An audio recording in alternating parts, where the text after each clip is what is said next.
Have you ever wondered how to grow a pollinator garden?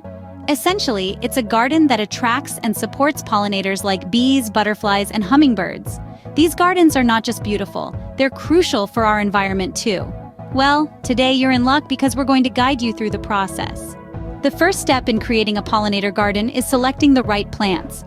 Native plants are essential as they've co-evolved with local pollinators and are more likely to attract them. Additionally, flowering plants with various bloom times ensure a steady supply of food throughout the growing season. Some popular plant choices include sunflowers, lavender, and milkweeds, known for their high nectar content. Remember, a diverse garden is a happy garden. Once you have your plants selected, it's time to get planting. Planting your garden requires some planning and preparation. First, invigorate your soil with compost or organic matter for a nutrient-rich base. Arrange your plants thoughtfully, considering their height and bloom time to create a visually harmonious display. Clustering similar plants together can create a buffet for bees, butterflies, and other pollinators. And don't forget to provide a shallow water source, like a bird bath or a saucer of water, for them to drink and bathe. With your garden planted, you're well on your way to attracting pollinators.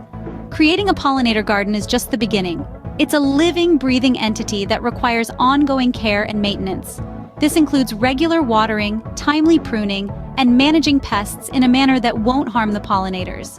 Remember, your garden is not just for display.